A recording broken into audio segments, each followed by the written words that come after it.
Hey, what's going on YouTube? My name is Tom Mizzle. My channel is Mizzle14, and I'm back with another review video of Queen Sugar. This is episode 2, season 3, and the title is Of Their Sojourn Here. So let's jump right with it. Like I said last time, I was just trying to do characters by characters instead of trying to do by scene by scene, so it'd be easier for me to do the video. So I'm gonna do a Nova.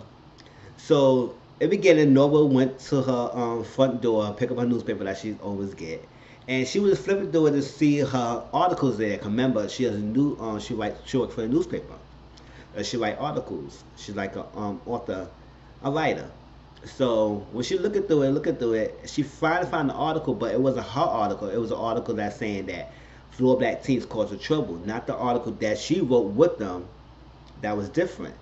So she was upset about that. So she went to her job at the newspaper and she talked to her boss.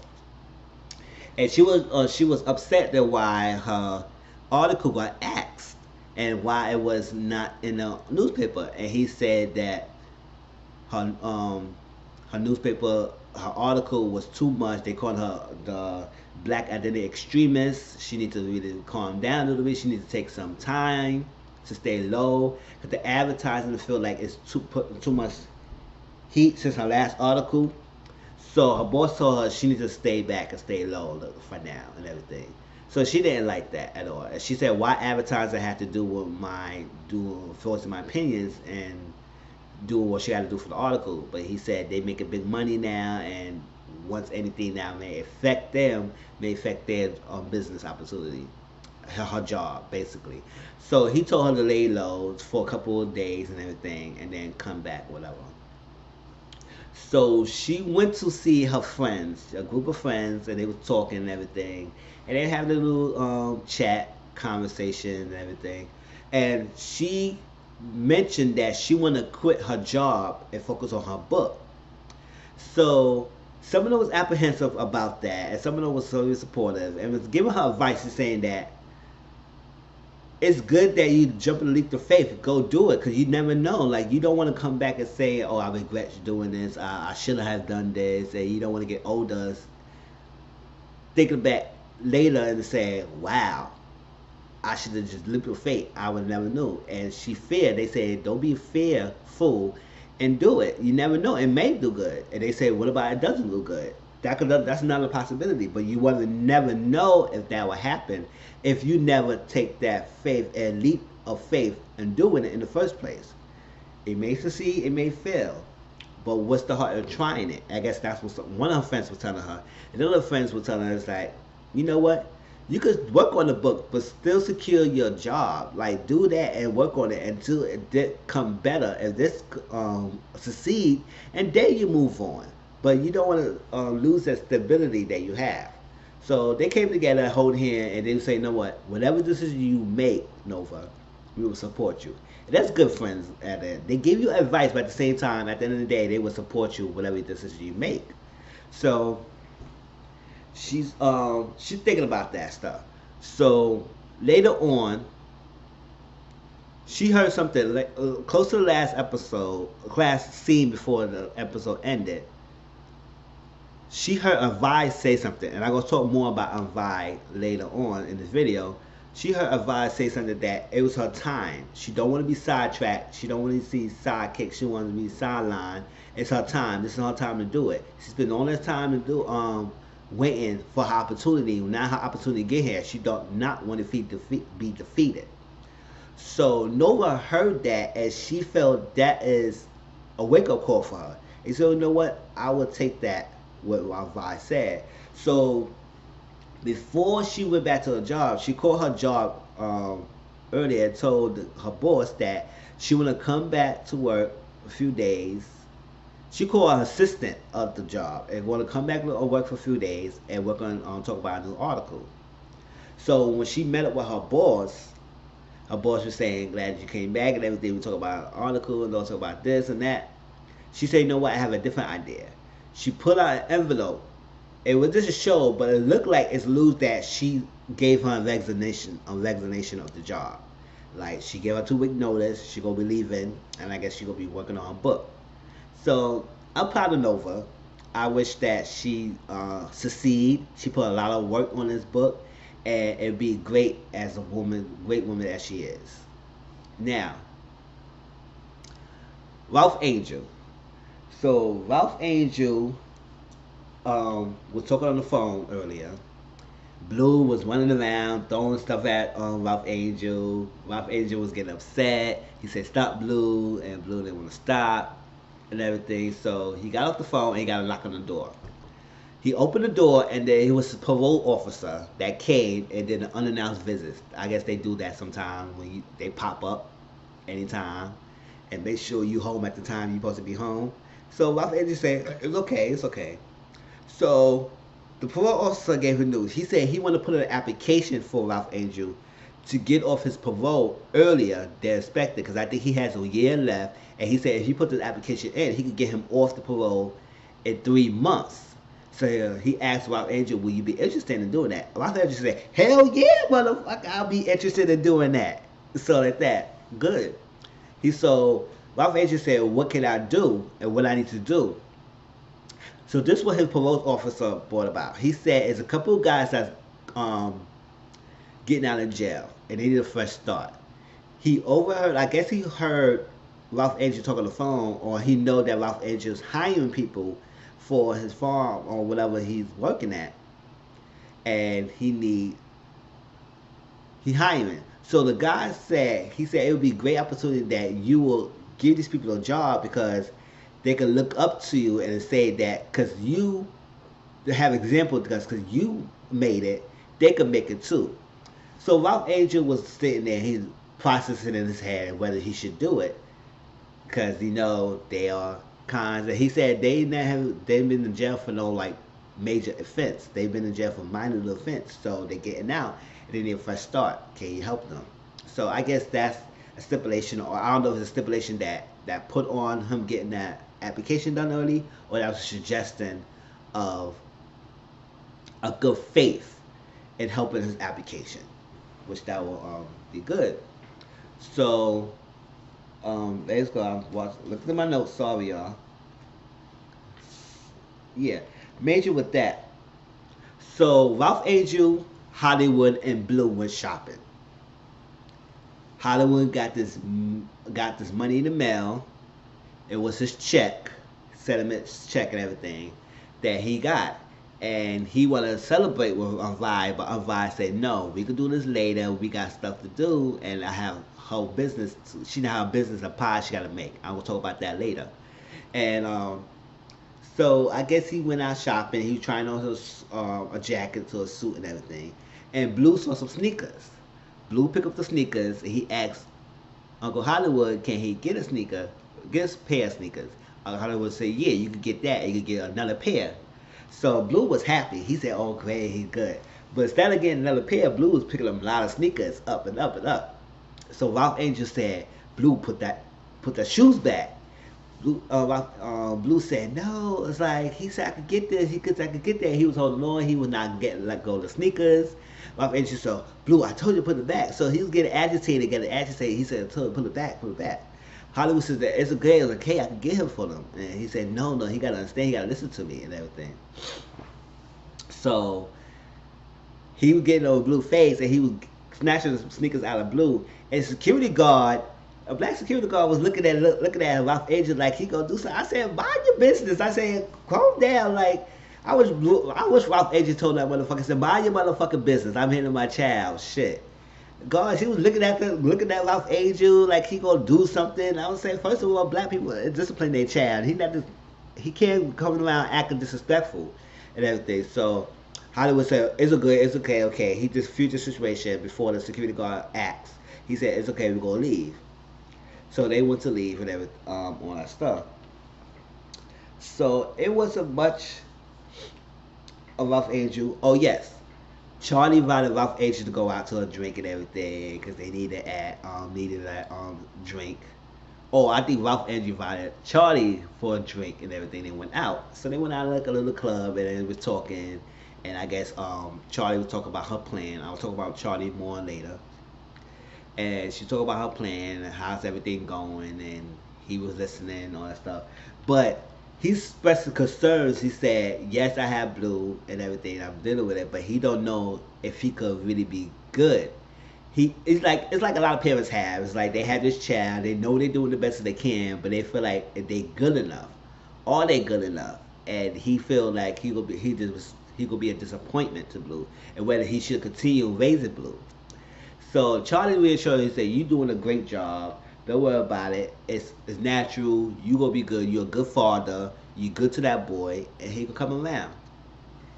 So later on that season, Blue came to the kitchen, and Blue kind of apologized. He said, "I'm sorry for acting up earlier." His cute little self, and Ralph Angel said, "You know what? He can't be too mad to the boy." He said, "It's okay, but you just gotta sometimes listen." So Ralph Angel was washing dishes, and Blue asked, "Can he help?" And he was helping him, and he gave his son a kiss in the head. It's actually not his son, but it's gonna be his son anyway. So his son. So that was good for Ralph Angel in that scene. I'm glad they made up. I'm glad Blue apologized. I mean, he may still act up in the future, but for now, Blue apologized and they good terms. So Charlie, you remember Charlie is still, she signed a deal. She's still trying to dig up dirt of it. So Charlie met Jacob at a shipwright, I think a ship place and everything. And she said, "I thought we were going to dinner." He said, "I want to bring you here." And Jacob was going to the whole little spill about Sam Landry and his, the upbringing, his family. And Charlie said, "I know you didn't bring me here for that." So I stuff. He said, "No, I brought you here because we're going to toast. It's just, it's a special tradition to toast of our new partnership and everything." So they went to toast and everything on of things, and that was that. And Charlie and Ralph Angel went to High Yellow Restaurant, that on a place that Unvar works at, and they had a little speech. Remember, Remy was talking to two people on the table, and they were talking about a lot of things about the article, about the kids and stuff like that. So Charlie and Ralph Angel came in, and Charlie gave a little speech about that. The discount y'all was getting, y'all is fixed. It's not gonna change for 5 years. So everybody was happy, and she said she gonna continue to work hard. She gonna make Queen Sugar great. She gonna protect all the yards, protect the workers, make it better. Work for y'all. She working for them and everything. So Remy went to talk to Charlie, and I think he's still kind of mad that Charlie signed with the Landrys, and because he felt like she saw herself to the devil. And Charlie told him is that, yes, I signed with them. At the same time, I'm working to get as much dirt or get whatever I need to do to take over, to take them out and everything. But he still wasn't having it. He let that go. So um, Charlie, after at the bar, Charlie and Ralph went out to drink. Ralph left Charlie and went to go dance. He needed to release some stress after he told her about Blue, and she reassured him that he's a good father and everything. She drank a little bit and she left. When she went in her car wouldn't start. Her car would not start. It got and so a guy named Roberto came. He said, "Your battery might be dead." She said, "Excuse me." He said, "Your battery might be dead." So he helped her with the battery, and he told her to try again. When try again, it got came on. So it started working. It's a little small chit chat and everything. And it seemed like Roberto was feeling Charlie, and Charlie was looking at him and all that stuff, and they talking. And he came back. He left, and then he came back. He said, "Can I get your number?" And she asked him, "What if I don't call?" He said, "Well, it's not meant to be." So he gave her the number, and he said his name Roberto. She came Charlie, and it's a little looked like he little liking her a little bit. And Charlie was like, "Ooh," I would say, "Ooh, this could be something," and that kept going like that. So Micah, Micah is Charlie's son, right? And they have his father named Davis. So Micah talked to Davis at a gas shop. I guess he was filling a tank in a car, and Micah don't want to be in private school, and he want to be in public school.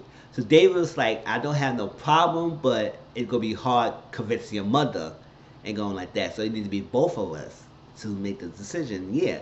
So, but Davis told Micah, he said, if you could present a good argument to your mother, then she would consider of you going to public school. So it was a scene that Davis, Micah, and Charlie was talking, and Micah was giving his little speech about why he should go to public school. It would be better for him, all that stuff like that. Charlie shot that idea down. She said, "No, private school is a better thing for you. We have more opportunities for you. It's safer and all that craziness." So, is that later on? Later on that day, Michael was kind of upset because he said his mother didn't want to listen to him, all that crazy stuff. And then he's later on he saw a video of the leak video that Charlie told Vicky to leak. I forgot to mention this last time, and I put it in my video. Is that Vicky showed Charlie a video of Officer Olson beating up a young man, a young black kid, and it went viral and all that stuff. So Charlie told Vicky to leak the video. So that video, Michael saw and everything, and probably that's kind of affecting him because that's the same officer that stopped Micah and harassed Micah last season. So Davis went to talk to Charlie, and they had a little conversation talking together. And Davis was like, "Were you responsible for leaking the video?" Charlie said, "I'm not gonna apologize to that. Yes, I did it and all that stuff. I did it because people need to know who he is, what he has done, all that stuff." And David said he didn't was upset. He wasn't upset about that, but at the same time, he was like, even though you're doing this, you gotta understand. Did Micah see the video? And she was wondering that he did not. And she said, sometimes you gotta think about him when you do things about doing things. So that got her thinking. So Charlie went upstairs and went to Micah's room. And Micah had this collage wall of black and white pictures. It was beautiful. It was a beautiful wall of pictures, and it was black and white. He put them together. It looked so nice, and she was memorized by him because he has a camera and he would take pictures, and I guess he developed them and he put it on the wall. And she was looking at it, and she was looking at everything, and she took one picture down and all that stuff. Michael came in the room. He said, "Did you like it?" She said, "Yeah," and all that stuff. And then he tried one more time and trying to convince his mother is that the reason why I want to go to public school, he said, "This is the first time I feel myself. This is the first time I feel who I am. It's the first time I feel alive, everything. And it gave me opportunities to branch off and hone my craft. And it gave him more opportunities." So after a while he's talking and everything, Charlie realized that her son needed this. And sometimes I like that because sometimes as parents, we feel like we know what's best for our child all the time, and we got to make decisions. But when a child is grown enough to make decisions, sometimes it's understand to learn and accept the ideas. It's like it may not what you feel like is best. It may not be best for them. And Charlie said, "Okay, I'm gonna let you do it, but if one bad thing happened, you going back to private school." And he hugged him out. He said, "Thank you, thank you, thank you," and all that stuff. And it was good. It was a good moment because he got what he wanted. It took some time, but Charlie realized that her son needed this and everything. And after what Davis told her about, you got to think about your son sometimes and think about how it might affect him, she gave up. Gave in and it's like that. So Aunt Vi, right? Close to the beginning of the episode, Aunt Vi was offered 25% increased royalty if she doubled her order of pies. And the shop owner, I think Mr. Riley, the supermarket owner, said he will give her the central display of her pies. And he said her pies were selling of word of mouth, just word of mouth. And it was in that corner, and they were sold like hot flies. So he said he wanted to double the order, and he put a central thing. So Aunt Vi said, "Okay, I'm gonna do it." So Aunt Vi later on in the kitchen trying to prepare her pies and all that stuff, and Her oven was not working. Her um, painting her fingers was messing up. So Nova came by, gave her some herbs and everything to work with her. I think she got lupus, right? I believe that was what she got. And put some stuff on her hands. And one fight, she said, "No, I gotta do this. I gotta do this." So she pushed it. So she decided to take the pies and everything and go to her job and use the oven there. But her boss, I think her boss and manager came. He said, "No, no, you can't do this. You can't use the office. You can't use our kitchen for personal use and things like that." So he said, "No, you gotta go." So she went to, I think, a charity event and talked to Miss Effie. Miss Effie said, "Oh, what are you doing here and all that stuff, and why should I help you, or why you need to get the kitchen and all that stuff." And advice, she said, "Because I would donate 10% of the proceeds to the charity." And Miss Effie said, "Oh, I like that." So she gave her the key. Aunt Vi finally finished all the pies. So Holly was so proud of her. So he took her pies and delivered to the supermarket. So Aunt Vi, the family, Ralph, Charlie, Nova, Micah, yeah, and Hollywood, I need Blues to get, as well, went to the supermarket. And when they was going, they was going and going. Aunt Vi was so happy. She couldn't stop smiling. I couldn't stop smiling for her either. And when she arrived there, she realized the Sister to Play had something else. And her pies was over there by, I think, the meat of whatever stand it was next by. So she was like, she took one of the employees. She said, "What happened? What happened? Where's Mr. Liley? Why my pies is not on the display?" And he promised me it was gonna be displayed. He said, "If Mr. Liley's gone, I could give him a call." She said, "Go ahead." So she decided grabbing it up, all her family helping her switch the stuff that was on that sister display with her pies over. And she started crying and broke it down. And she went to the side. Hollywood went after her, and Nova came, and that's when Nova got the idea to go to her boss and give a resignation because she heard what Vi said, and Vi said, "I will not. This is her time to shine." She wasted all these years. She's almost 62 years old. This is her time to shine. She's not gonna be put to the side. She's not gonna be defeated. She said she would not be sidelined, sidestepped, sidetracked, or yeah, for another person. Just she gonna do this, and it's her time to shine. And that would gave the this is what Nova heard, and she gave her the idea to do what she had to do. But hope y'all like it. Hope this is a good review for you. This is Queen Sugar, season 3, episode 2. I love Queen Sugar. It's a really good show. I'm telling y'all need to watch it. It's on OWN network. It comes every Wednesdays, and I think about 10 o'clock. And just check it out. If you don't have OWN, it may be on Hulu. So hope you like the video. Please like it. Please comment. And please subscribe to my channel. I'm trying to build and grow. I'm pushing out more videos for you. And hope y'all have enjoyed. Great day. Love y'all. Peace.